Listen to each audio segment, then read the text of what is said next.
Baik, sebelum kita mendengarkan firman Tuhan, alangkah baiknya kita mengangkat satu lagu pujian yang berjudul Tuhan Yesus Baik. 1, 2, 3, ya. Tiada berkesudahan kasih setiamu Tuhan, selalu baru rahmat-Mu bagiku. Hari-hari berganti hari, tetap kulihat kasih-Mu, tak pernah berakhir di hidupku. Tuhan Yesus baik, sungguh amat baik, untuk selama-lamanya. Tuhan Yesus baik, Tuhan Yesus baik,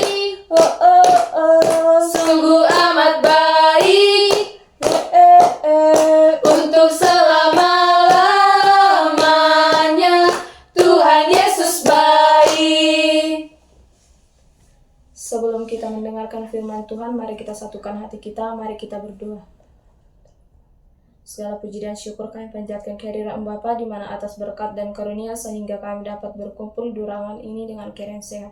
Bapa di surga, sebentar kami akan mendengarkan firman-Mu. Kiranya firman-Mu bisa kami laksanakan dalam kehidupan kami sehari-hari. Bapa di surga, indah doa permohonan kami, terima dan sempurnakanlah. Haleluya, amin.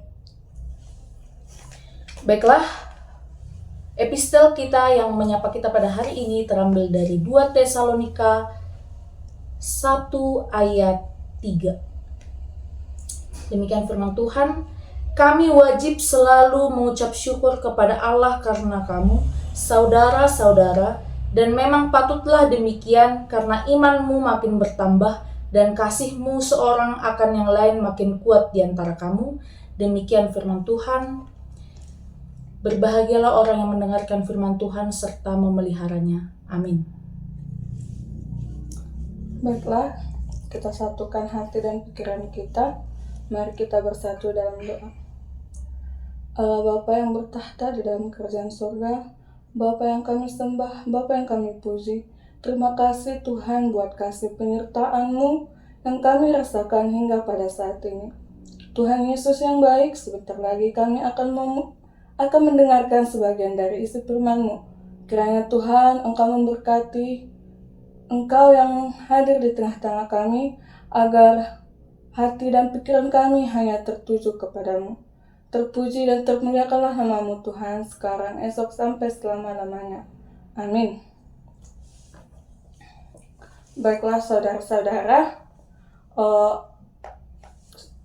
untuk ayat khotbah kita pada hari ini diambil dari kitab Yosua 24 ayat 15.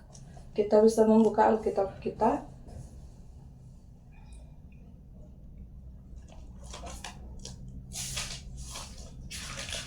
Yosua 24 ayat 15.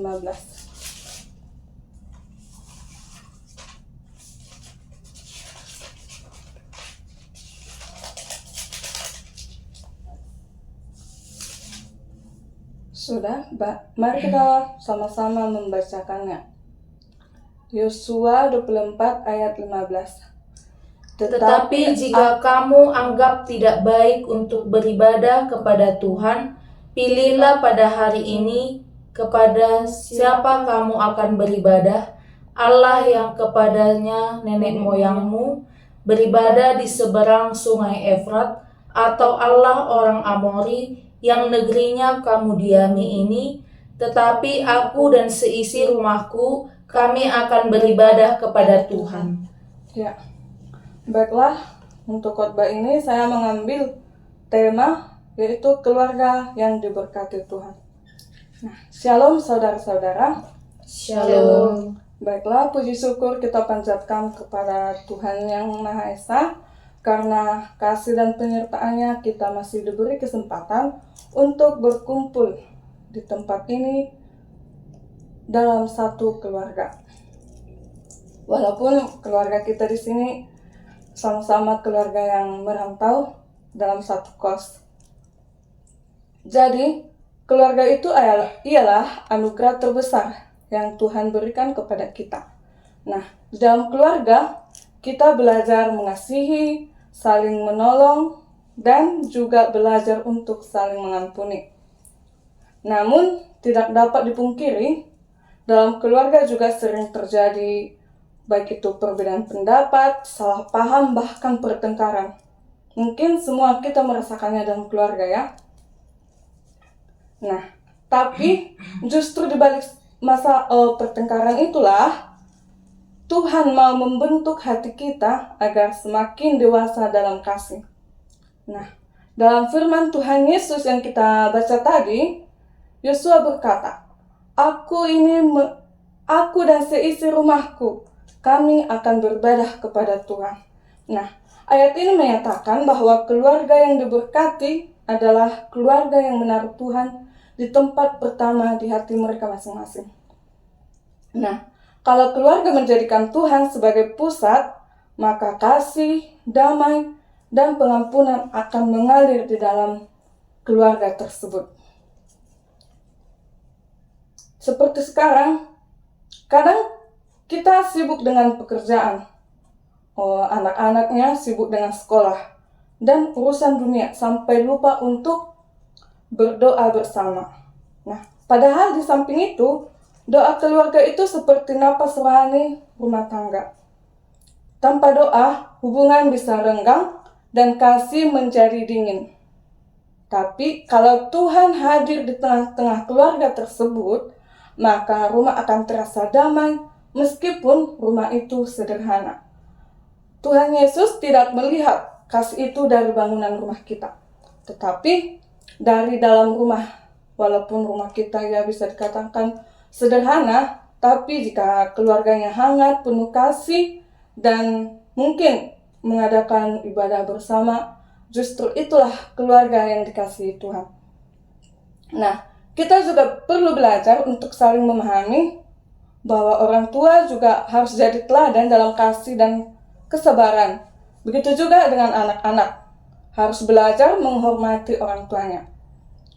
Nah, saat ada kesalahan, sebagai orang tua mungkin jangan cepat marah, tetapi bisa dibicarakan dengan hati yang baik, atau mungkin bisa dikatakan dengan membicarakan dengan penuh kasih. Jangan langsung, misalnya jika orang tua memarahi anak karena kesalahan, kita jangan langsung memarahi si anak, karena takutnya anak itu menaruh dendam kepada orang tua. Nah, sebagai di sanalah kasih itu bakal mudah renggang kalau keluarganya atau orang tuanya tidak hangat kepada anak. Nah, tetapi di samping itu Tuhan tidak mencari keluarga yang sempurna, tapi keluarga yang mau hidup dalam kasih dan pengampunan. Jadi sebagai penutup khotbah kita hari ini, marilah kita berusaha menjadikan keluarga kita masing-masing seperti rumah yang penuh kasih akan Tuhan.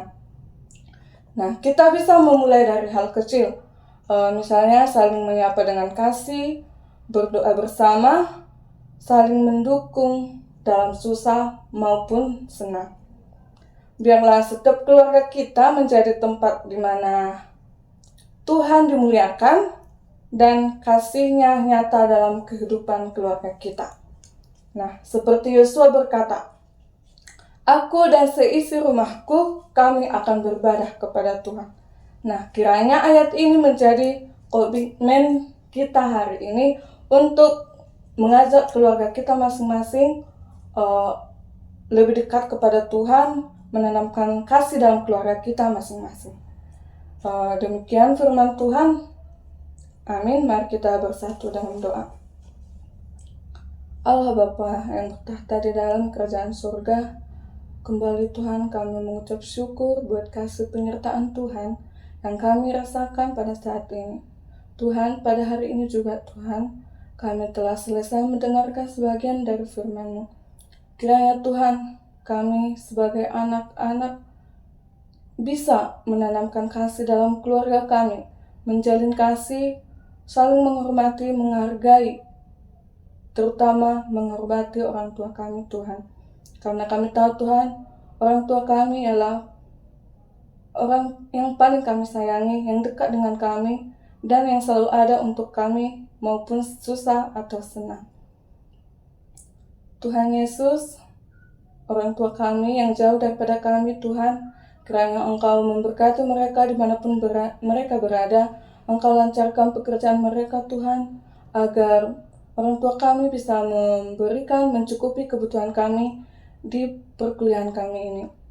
Tuhan Yesus, kami juga sadar Tuhan, kami adalah anak-anak yang tidak luput dari dosa. Hapuskanlah dosa kami ini ya Tuhan, agar kami layak disebut anak-anak-Mu. Terpuji dan termuliakanlah nama-Mu Tuhan, sekarang, esok, sampai selama-lamanya. Amin.